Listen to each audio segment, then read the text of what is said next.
Imagine I got out of my house, went to the pub, although it's only walking distance, went to go watch that England-Ghana game, and it was an absolute pile of dross. I want to start by saying this. You see that guy who put the curse on Harry Kane?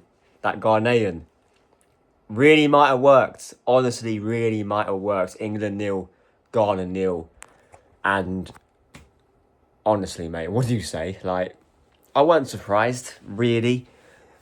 But the one thing about the Croatia game is that Croatia actually came out and had a go. Hence why there was a bit of space in behind for us to work with.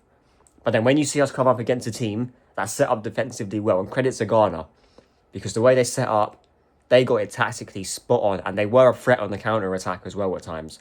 Where the end product weren't really there, they were still causing England a threat in transition. And you got to put that down to the way we played. We were just slow, boring, methodical. That was like watching Arsenal throughout the season, but without the set pieces. Because that's pretty much what it was. The only way we were going to really break them down and get a goal was with a set piece, because we did have quite a lot of them towards the end. But you got to put it down, and to be fair, at the same time, we did miss a lot of chances. A lot of players that didn't turn up. Very, very poor. Bellingham, for me, was poor. No creativity at all. The wingers were poor. We got a bit of urgency when the subs came on, but that's about it. What do you say to that game? It was a nothing game. Like, neither keepers were really tested. It was mainly a case of us just missing chances. Especially that double chance towards the end where it hit the post, and then Kane ended up... was it Kane? Yeah, it was Kane that ended up skying it. I could barely see because I was so far away in the pub. I could barely make out who was who, but listen, we actually got to see... at least we actually got to see the game, because although looking back on it now, the only reason watching that game was worth it is that we went out with some of my mates. That's the only reason it was worth it. Apart from that, I wouldn't have watched that game. I only went there because there was for the social reasons. And to be fair, in the pub it was alright. But if I was to watch that at home last night, I wouldn't have watched that in the end. If I had known it was a dead scrubby 0-0. But to be fair, why should I be shocked? Real talk, why should I be shocked? Because that's just what England are. We got 4... to be fair, the only silver lining is we got 4 points. Still top of the group. We're going to qualify. But I've always said this about England. The minute that we get a nation that is a proper footballing side, i.e. France, Portugal, although with Ronaldo at the helm, I don't really know, Argentina, Spain, any of these teams, well, I wouldn't really say Belgium, to be honest. Any big team, we are going to get knocked out.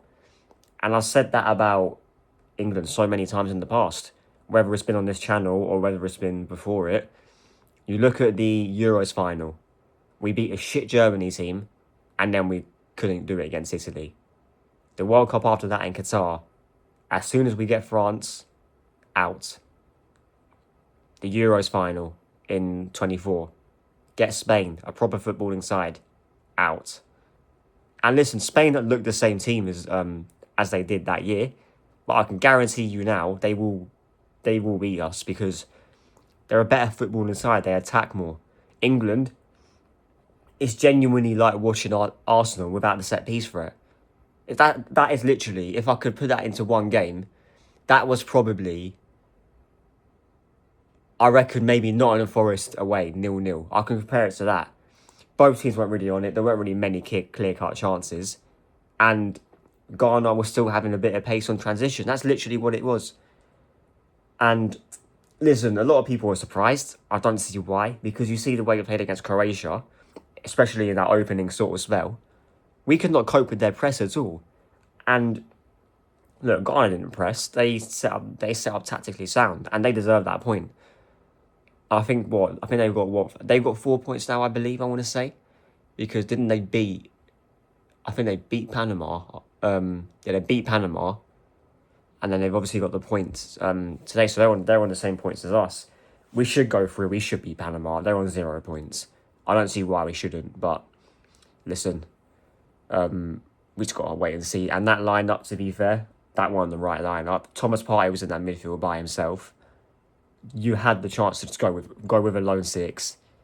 Although to be fair, Rice and the lone six don't really work out. But you had the chance just to go a bit more attacking, not having to play Rice and Anderson together. And that's the same problem I had. Like, it's like when we had Rice and Zubimendi for Arsenal. There's games where you haven't got to play that because you're going to have most of the ball anyway. You don't need that protection.